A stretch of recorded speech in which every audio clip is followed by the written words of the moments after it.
Bienvenue sur Top Invest, la chaîne des top d'investissement. Ici, on parle essentiellement d'entreprises de qualité. Avons-nous une opportunité d'investissement sur LNA Santé? C'est la question à laquelle on va essayer de répondre en se basant sur les états financiers de la compagnie. Je rappelle que ceci représente uniquement mon point de vue et non un conseil d'investissement. Et comme d'habitude, je me réserve le droit de me tromper. C'est une demande spéciale d'un abonné Top Premium. Et je rappelle que dans le service Top Premium, présentement, nous avons encore la promotion concernant les formations à venir et les formations actuelles. D'accord? On a une série de 14 formations ici à venir. 2 seront disponibles ce mois-ci et les mois suivants, il y en aura une par mois chacune avec une masterclass. Et comme vous pouvez le remarquer ici, le prix a changé par rapport à la semaine passée. D'accord? Donc, je le ferai comme ça. Le prix va changer chaque semaine, généralement à la hausse. Faites attention. OK? Donc, uniquement pour les 57 personnes restantes ici. Une fois que c'est bouclé, c'est terminé, on attend la formation. Sinon, bye. Donc, en supplément également, vous avez la possibilité d'avoir ceci, à savoir à peu près les analyses sectorielles, les notes d'analyse, les analyses fondamentales à la demande, les top entreprises, les top des entreprises en solde, etc. Donc, où je propose généralement ici des entreprises nord-américaines qui, selon moi, sont sous-évaluées, ainsi que les notes de suivi. Donc, moi, je lis les rapports financiers, j'écoute les conférences call, je présente la note ici, et voilà. Si elle vous intéresse, vous faites vos propres avis. OK, les analyses sectorielles ici, généralement, quand on lit un rapport financier d'une entreprise, on aimerait savoir qu'est-ce qu'elle fait, qu'est-ce qui pousse les entreprises ici, qu'est-ce qui pousse les entreprises ici qu'est-ce qui pousse les consommateurs de cette entreprise ou bien les clients de cette entreprise à acheter ces produits, donc quels sont les drivers des différents earnings ici, d'accord? C'est bien généralement également d'avoir une idée du secteur d'activité. Comment est-ce que vous allez investir dans le secteur pharmaceutique sans comprendre à peu près comment est-ce qu'il fonctionne? Parce que dans le secteur pharmaceutique, tout le monde ne fait pas la même chose de la même façon. OK? Donc, vous avez tout ceci en supplément, d'accord, de ceci. Donc, si vous êtes abonné au service Top Premium, c'est le prix qui est ici, d'accord, plus celui qui est là pour avoir la formation, comme je le mentionne. Bref. On retourne sur LNA Santé. Le lien pour le service Top Premium est dans la description de la vidéo. Pour LNA Santé, on en a déjà parlé. À la dernière vidéo, je trouvais que c'était correctement évalué. Elle est également très endettée ici, même si on avait reconstruit un tout petit peu la dette ici, parce que je ne pense pas que la dette affichée sur Coifin ou bien la dette affichée sur Zone Bourse soit véridique. Et on l'a vérifié également ici ensemble. On n'a pas 800 millions, il me semble qu'on a 500 millions et plus, tout simplement parce que cette dette-ci prend en considération les loyers. Donc, faites toujours attention, vérifiez la qualité de cette dette-là. OK? Parce que pourquoi est-ce que j'enlève les loyers? Parce que les loyers ne se payent pas de la même façon. On rembourse les loyers sur le compte de résultat. On rembourse les loyers sur le compte de résultat. D'accord? Donc, au niveau des bénéfices nets, des coûts opérationnels, etc., on paye le loyer dessus. D'accord? Or, pourquoi est-ce que j'enlève donc la dette? C'est parce qu'en fait, la dette se rembourse au niveau des free cash flow, au niveau du tableau des flux de trésorerie, ok, au niveau de cette partie-là, ok. On va le dire comme ça, c'est que sur le compte des résultats, vous payez à peu près les intérêts. Sur l'autre partie, vous payez le principal sur la dette, d'accord. Ça sert à rien de payer les intérêts si vous ne remboursez pas le principal. Non, c'est pour ça que moi, j'ai tendance à ajuster de la dette. C'est important. D'accord? En tout cas, c'est important pour moi. Ça me permet ici généralement, quand une entreprise est très endettée, je généralement l'évalue avec un multiple très, très bas. Au minimum 10 par là. OK? Et ça dépend encore du secteur d'activité. Et quand on parle de LNA Santé ici, qu'est-ce qui drive la demande sur LNA Santé? C'est très important ici. C'est Healthcare, mais Healthcare Provider and Services. Donc, vous allez voir, généralement, on va parler de ce type d'entité-là quand on sera à peu près à l'analyse ici du secteur de la santé, parce que c'est un secteur également assez vaste. Donc, vous savez que à la fin de cet ensemble de formations, si vous avez à peu près une idée générale de comment est-ce que les secteurs d'activité se comportent. Donc, quand je vais arriver sur un secteur ici, je sais à peu près quelles questions je vais poser. OK? Donc, quand je vais arriver sur le secteur industriel, à quoi ça ressemble, je sais à peu près quelles questions je vais poser. OK? Pour LNA Santé. Et une fois que j'ai pris cette compagnie, on a déjà regardé les revenus précédemment, etc. On ne va pas revenir dessus. Je vais aller droit au but. Donc, à savoir, premièrement, au niveau des marges, on avait pris 4%. Est-ce qu'on les maintient? Donc, je vais d'abord regarder les marges attendues ici par les analystes. Donc, le consensus des analystes. Ne vous inquiétez pas, ça, vous ne pouvez pas l'avoir si vous ne payez pas sur Coifin. Donc, j'ai pris l'abonnement premium de Coifin grâce à vous. D'accord? Donc, vous comprenez que quand vous likez, quand vous vous abonnez également ici, ça permet à tout le monde de pouvoir bénéficier de ce genre de logiciel-ci. Ok, donc c'est toujours bien de payer, surtout quand on aime le produit. Donc j'ai pris l'abonnement de Coifin ici, je vais voir à quoi ça ressemble. Après, vous pouvez vous faire votre propre avis. Tout simplement, je vais également vous dire ici que tôt ou tard, Coifin sera payant. D'accord? Tôt ou tard. Je pense que présentement, les parties qui sont assez visibles ici, c'est pour vous habituer. Vous allez vous rendre compte que une fois que vous serez habitué à Coifin, il sera difficile de changer pour autre chose. Ok? Même si avant, j'utilisais beaucoup Morningstar, mais une fois qu'ils ont changé la présentation, j'ai arrêté de l'utiliser complètement. J'aime bien avoir une vue générale ou bien des graphiques pour avoir une certaine idée de la compagnie ici. Bref, pour revenir ici, j'ai pris à peu près l'estimation des années. Vous savez que je vais regarder les bénéfices nets ici. Et ce qui m'intéresse à peu près, c'est le maintien surtout des marges. Ok, donc on va déjà voir ici, est-ce qu'on présente les marges en question? Il me semble que ce n'est pas le cas. Est-ce qu'on a les marges ici, margin, en termes de margin ici, cash flow margin? Alors, où est-ce qu'on peut avoir ça? Margin, net income, les marges, bon, je l'ai en termes de volume ici, mais je ne l'ai pas en termes de marge. Ce n'est pas plus grave non plus, parce que de toutes les façons, je pourrais retrouver ça à peu près au niveau ici de zone bourse. Ok, sur zone bourse, qu'est-ce qu'on mentionne ici au niveau des marges? Je ne cherche pas à avoir précisément raison, je vais avoir le moins tort possible. J'avais pris les marges de 4%. Qu'est-ce que vous constatez ici? Sur zone bourse, on est à 3.5, 3.4, 1.36. D'accord?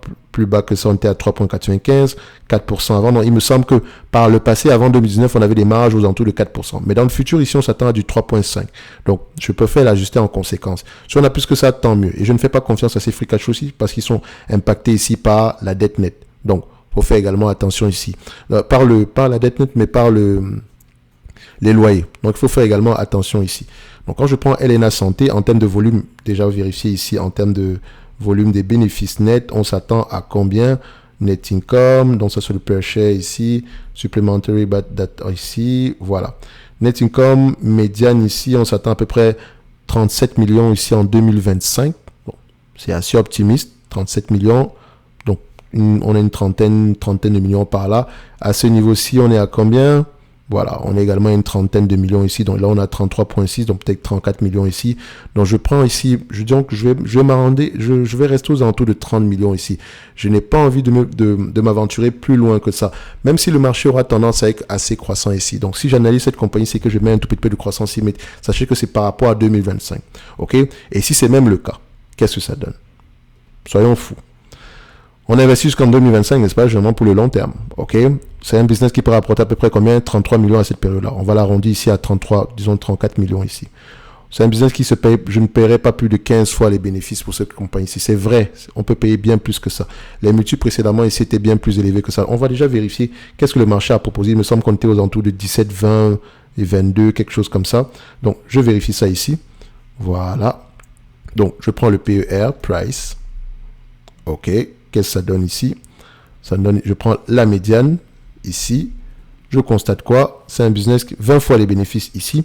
Est-ce que vous paierez Elena Santé, un business qui a à peu près 3% de marge ici, et on paierait ça à 20 fois les bénéfices? Quand même, c'est quand même, voilà quoi, c'est assez prétentieux à mon goût. Donc peut-être que le 20 fois les bénéfices, je ne le prendrai pas. Je sais que vous voyez 21 fois, je mets 20 fois les bénéfices. Vous pouvez également prendre 21 fois, c'est pas si grave que ça. D'accord? Ici, je prendrai aux alentours, voilà, 17, 20 fois les bénéfices sont les PER que je prendrai. OK? Donc, pourquoi ne pas mettre 17, 20 fois les bénéfices ici? OK? So, je mets ça là. 17. Voilà. Donc, ça donne quoi? Si cette compagnie-ci rapporte à peu près aux alentours de 34 millions d'ici 2020, on va dire ici, d'ici 2025. D'accord? Et on s'entend que le 34 millions, il est durable dans le temps. Donc, au-delà de 2025, on espère au moins avoir la même chose. Fois 17 fois les bénéfices, moins la dette nette. Techniquement, si j'enlève la dette nette ici, on aura quelque chose de moins élevé que ça. Tout simplement parce que la dette nette doit être encore aux alentours de 500 millions et poussière par là. Et on pourrait également aller vérifier ça. Je pense que la dernière fois, vous l'avez vérifié. Donc, je vais essentiellement l'analyser ici sans prendre en considération la dette parce que le niveau d'endettement reste quand même, par rapport à ce que l'entreprise rapporte, on a quand même une dette assez élevée à mon... Enfin, pas, je dirais pas, est-ce que je vais dire assez élevé? On a 34 ici, s'il ne paye pas de dividendes ici, il ne rachète pas d'actions, on a peut rembourser 170 millions ici, et si on avait 500, on peut rembourser la dette nette en combien de temps ici?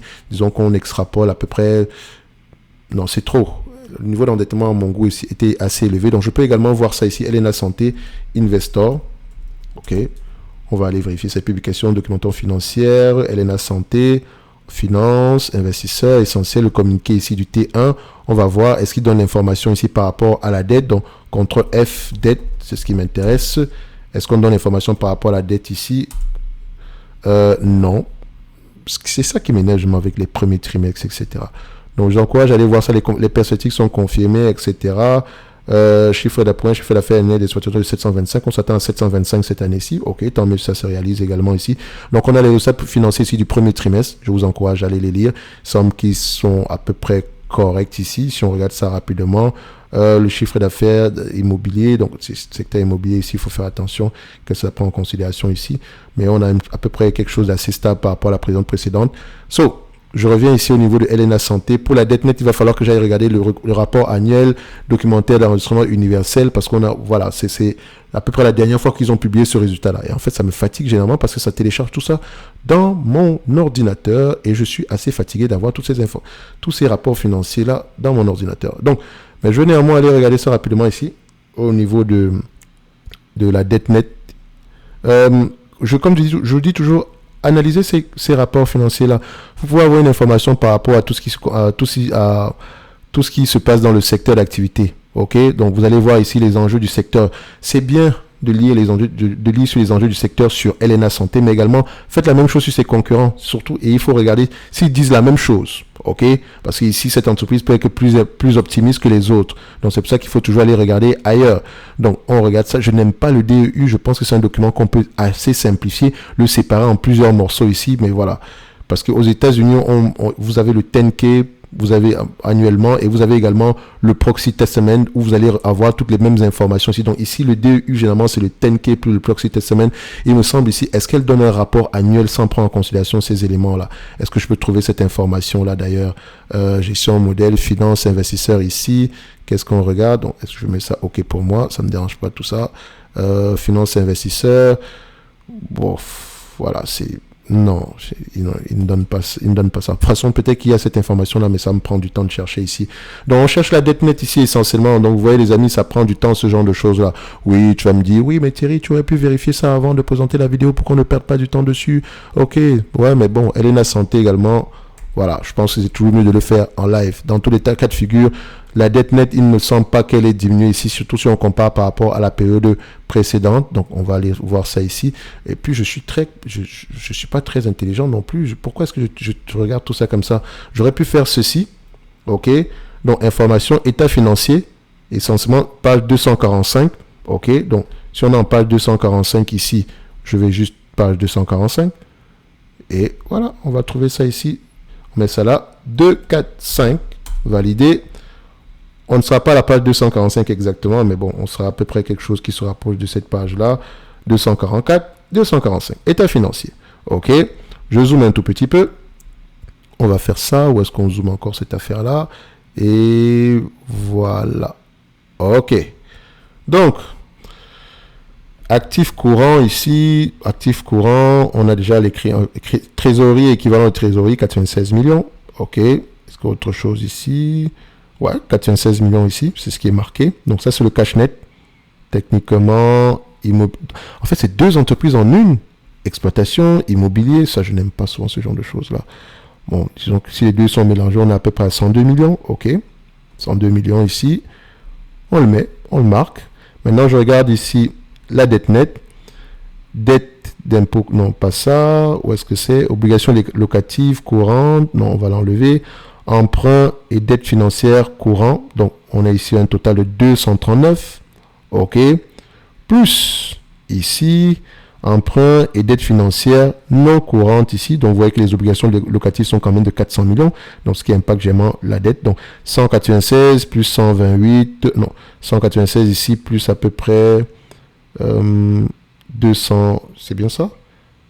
Emprunt et dette financière courant. 239, 196 ici.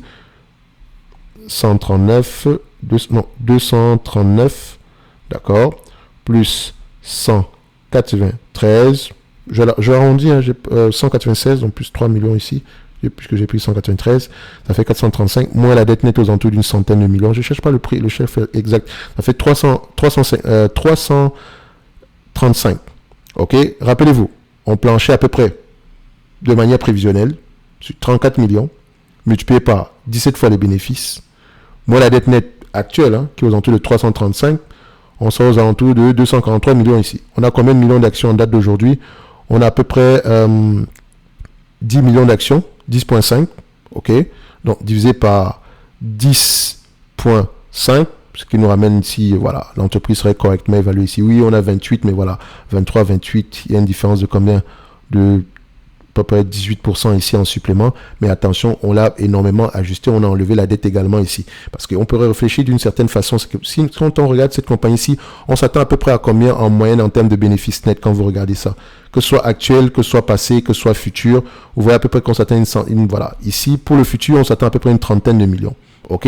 Si on met une trentaine de millions ici par rapport à la capitalisation boursière actuelle, d'accord, disons même, je reste même sur mon 34 millions ici, à 10 fois les bénéfices, donc sans prendre en considération la dette, on sera à peu près à 340 millions ici, divisé par le nombre d'actions, à peu près, on a combien de millions d'actions?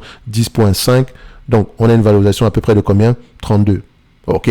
Donc, ce qui nous permet de dire que l'entreprise actuellement reste, disons, si on prend les prévisions futures ici, on reste correctement évalué ici, ok? So, si la croissance est plus élevée dans le futur, tant mieux. D'accord? S'il y a réduction de la dette également ici, tant mieux, parce que toute réduction de la dette ici entraînera une croissance du prix de l'action. Ok? Je l'ai pris à 10 fois les bénéfices ici, mais si le marché ne prend pas en considération la dette et que c'est un business qui peut apporter à peu près 34 millions ici, par rapport à la capitalisation boursière actuelle qui est à 300 millions, on est à combien? 11% de rendement. Donc c'est pour ça que je dis que c'est correctement évalué ici, sans prendre en considération la dette avec des PER ici assez pessimistes, donc à 10 fois les bénéfices. Ok? Donc, toute croissance supplémentaire, tant mieux. Tout remboursement de la dette également, tant mieux. Par rapport au dividende, il est safe. Pas besoin d'aller le vérifier ici. Parce que ici, si vous payez à peu près la moyenne des bénéfices nets ici, même si on a 20 millions, techniquement, on est au-delà des 5% par là. Donc, c'est pas un problème, la dette pour cette compagnie. OK? So, maintenant, du point de vue business, c'est la partie la plus importante. Vous voulez investir à long terme, il faut comprendre le business. C'est cette partie-là qui va vous permettre de tenir à long terme. OK? Déjà, qu'est-ce qui pousse les gens qu'est-ce qui pousse la croissance? Qu'est-ce qui encourage la croissance dans cette entreprise-ci? Est-ce qu'on fait des acquisitions? Est-ce que les produits ici sont de plus en plus demandés? Est-ce que nos marchés finaux sont en croissance, sont en berne? Voilà. Les questions, il faut répondre à ces questions-là. Quel est même l'historique ici de cette compagnie-là? OK? D'où est-ce qu'elle vient? Comment est-ce qu'elle s'est formée, etc. La partie immobilière ici concerne quoi? Est-ce qu'on prévoit à peu près les séparer tôt ou tard? Parce que ça complexifie le business. Ça complexifie vraiment le business. Parce que l'immobilier ne s'analyse pas de la même façon que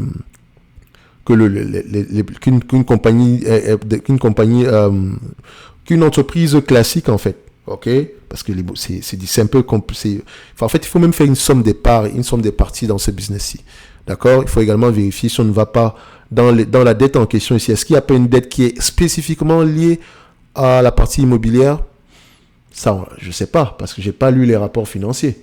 OK? Mais voilà des questions que je me pose quand je vois déjà ces deux segments-là. OK? So, ceci n'est que mon point de vue sur LNA Santé, du point de vue quantitatif. OK? Si ça peut vous aider, tant mieux. OK? N'oubliez pas, en lien dans la description, vous avez le service Top Premium. OK? Pour tous ceux qui veulent à peu près nous rejoindre ici et bénéficier des formations thématiques ici à venir. OK? Le lien est dans la description de la vidéo. Et comme je l'ai mentionné ici, le prix actuel est moins élevé que celui du futur. OK?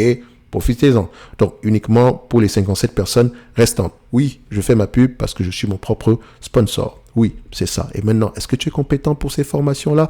Je vous laisse le soin de regarder, enfin, techniquement, de vous faire votre propre avis. On a près de 1000 entreprises ici et vous allez voir que je ne suis pas si con que ça. OK? So, lisez vos rapports financiers. Très important, les amis. Et si vous ne pouvez pas le faire, achetez un ETF et restez tranquille. OK? Si je veux être investi dans le secteur de la santé, il y a un ETF santé qui existe. Si je veux être investi dans le secteur techno, il y a un ETF techno qui existe. OK? Ça me demande moins de travail, mais si vous choisissez acheter des actions, vous savez quel genre de travail vous devez effectuer. OK? Donc, on va se donner rendez-vous sur la prochaine vidéo. Et d'ici là, portez-vous bien. Merci.